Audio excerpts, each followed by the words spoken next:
Catherine and I had been married for several years. While the passionate intensity we had in the beginning had settled down, our life together was still fulfilling and happy. We both had our jobs, spent our weekends and holidays side by side, and enjoyed vacations together.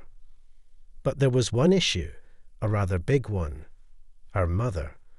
This problem ran deep, stemming from childhood. They just couldn't understand each other. On top of that, her mother had a very complicated personality and always seemed to think that everything was wrong with the world. She often viewed Catherine as a failure. I never imagined that her relationship with her mum would eventually lead to her downfall.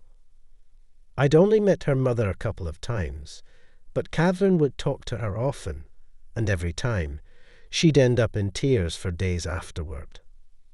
I tried to talk to Catherine about it, encouraged her to either ignore her mother's criticisms or, at the very least, reduce contact. But my words fell flat. Then, one evening, Catherine came home from work and said something that caught me completely off guard. "I figured out what will fix everything with my mom," she declared as she stood in the doorway. "Oh yeah, what's that?" I asked, completely puzzled. "A psychologist." Apparently, a friend of hers had recommended a good therapist who specialized in family issues. "Do you think it's worth a shot?" Catherine asked, looking at me for reassurance. "Of course, it's worth a try. Maybe a psychologist can help you figure things out," I replied. But when Catherine told me how much the consultation would cost, I was completely stunned. I even briefly considered switching careers. Though I made a decent living, I had to admit, you'd do anything for the person you love. So, without hesitation, I handed over the money for the session. After her first session, Catherine came home practically glowing. "Listen, I really liked it. It's like it clears your head," she said, practically buzzing with excitement. And so, Catherine decided to keep going back to see this psychologist. At that point, I had accepted the fact that I was likely waving goodbye to a significant chunk of my savings. She was clearly very invested in this therapist. What struck me as particularly strange, though, was that, over time, her relationship with her mother started to improve, at least according to Catherine. She seemed brighter, more upbeat. But there was one thing that bothered me. She started acting distant towards me. I didn't like this shift. It left me feeling confused and uncertain about what was happening between us. Does this mean that I don't need to see a psychologist about our relationship? I asked myself, trying to figure out what stage we were at. I couldn't hold it in any longer. I flat out asked her, "Catherine, what's going on here? Do we have a problem? You're not paying any attention to me anymore. Am I invisible to you? What are you talking about? You can clearly see what issues I have. Don't push me right now," she snapped back.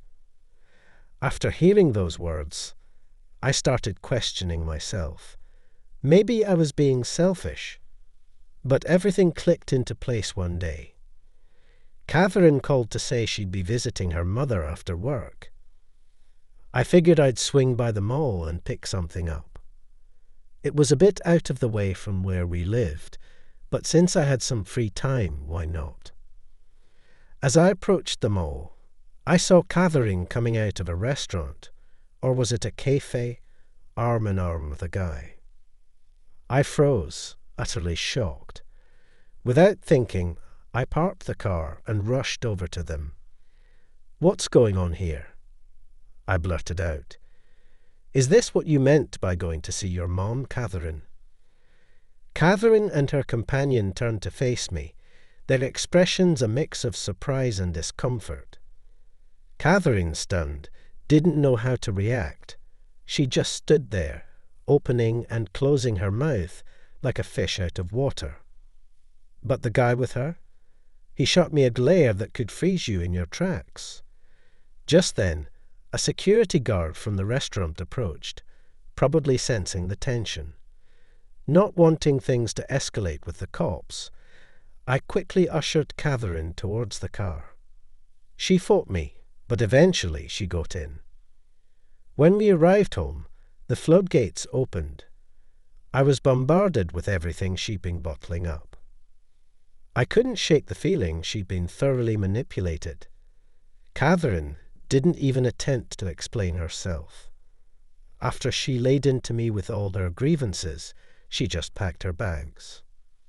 "Well, if that's what you want, then we're done," she said flatly. What could I possibly say in response to that? I was at a loss. And just like that, Catherine left. At first, I was devastated. The weight of it hit me hard. But as time passed, I began to feel a little better. I started going out with friends, trying to keep my mind off things. Soon enough, I started hearing rumors about Catherine. The guy I saw her with. Turns out, he was none other than the psychologist. After we broke up, Catherine moved in with him. But that didn't last long. Before too long, he asked her to leave. So, Catherine ended up moving back in with her mom, but things didn't get better between them. In fact, they'd only worsened. Her mother couldn't understand why Catherine had left her husband, and that caused even more friction. One evening, Catherine called and asked if I could stop by her place to pick up some of my things that she had taken by mistake. When I arrived, she broke down in tears, pleading for me to take her back. "I'm so sorry. That was the biggest mistake of my life. I still love you." "No, you don't. You walked away so easily and so quickly, without even a word. Now you're asking to come back because your situation has crumbled. But I'm not someone's backup plan." That was the last time we spoke. I know that Catherine eventually moved out of a rented apartment with her mother. She lost a lot of friends during that time, especially because many of them were still close to me. Recently, I heard that Catherine started having issues at work. And that's the story. What can I say? Never let emotions and impulses take the lead. Acting on them too quickly can be deceiving. Sometimes, happiness is closer than you think.